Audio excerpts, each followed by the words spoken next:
تفسیر القرآن آج کا سبق سورۃ المائدہ آیت نمبر 22 اور 23۔ اعوذ باللہ من الشیطان الرجیم، بسم اللہ الرحمن الرحیم۔ قالوا یا موسیٰ ان فیہا قوما جبارین وَإِنَّا لَن نَّدْخُلَهَا حَتَّى يَخْرُجُوا مِنْهَا فَإِن يَخْرُجُوا مِنْهَا فَإِنَّا دَاخِلُونَ۔ قَالَ رَجُلَانِ مِنَ الَّذِينَ يَخَافُونَ أَنْعَمَ اللَّهُ عَلَيْهِمُ ادْخُلُوا عَلَيْهِمُ الْبَابَ فَإِذَا دَخَلْتُمُوهُ فَإِنَّكُمْ غَالِبُونَ وَعَلَى اللَّهِ فَتَوَكَّلُوا إِن كُنتُم مُّؤْمِنِينَ۔ ترجمہ: وہ بولے، اے موسیٰ، اس ملک میں تو بڑے طاقتور لوگ رہتے ہیں، اور جب تک وہ لوگ وہاں سے نکل نہ جائیں ہم ہرگز اس میں داخل نہیں ہوں گے۔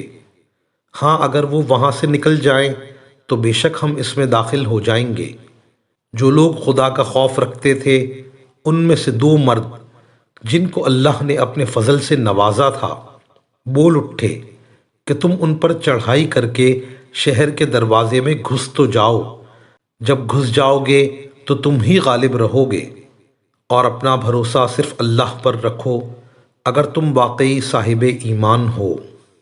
ان آیات کی تفسیر میں مفسرین کرام فرماتے ہیں کہ جب حضرت موسیٰ علیہ السلام نے اپنی قوم کو مقدس سرزمین میں داخل ہونے کا حکم فرمایا، اس موقع پر چند آدمی بطور نقیب قوم عمالقہ کی خیر خبر لینے کے لیے بھیجے۔ انہوں نے جو عمالقہ کا ڈیل ڈول اور قد و قامت دیکھا تو واپس آ کر موسیٰ علیہ السلام سے بیان کیا۔ حضرت موسیٰ علیہ السلام نے فرمایا کہ ان کا حال پوشیدہ رکھو، لشکر والوں میں سے کسی کو نہ بتانا، ورنہ بزدلی اختیار کر لیں گے اور لڑنے سے گریز کریں گے۔ لیکن وہ نہ مانے، انہوں نے اپنے رشتہ داروں کو بتا دیا۔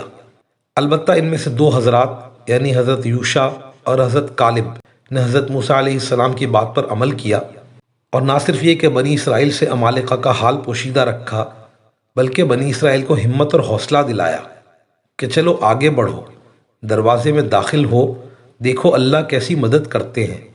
تم داخل ہوگے تو وہ نکل بھاگیں گے اور تم کو غلبہ حاصل ہو جائے گا۔ اگر مومن ہو تو اللہ ہی پر بھروسہ کرو۔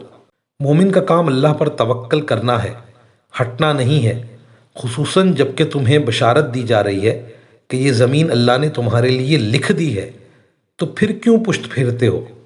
بنی اسرائیل کو حضرت موسیٰ علیہ السلام نے بھی سمجھایا، اور یوشع اور کالب نے بھی زور دیا کہ چلو آگے بڑھو، لیکن انہوں نے ایک نہ مانی۔ حضرت موسیٰ علیہ السلام سے انہوں نے برملا کہہ دیا کہ ہم ہرگز اس سرزمین میں داخل نہ ہوں گے جب تک وہ وہاں سے نکل نہ جائیں۔ اگر وہ وہاں سے نکل جائیں تو ہم داخل ہو سکتے ہیں۔ وآخر دعوانا ان الحمد للہ رب العالمین۔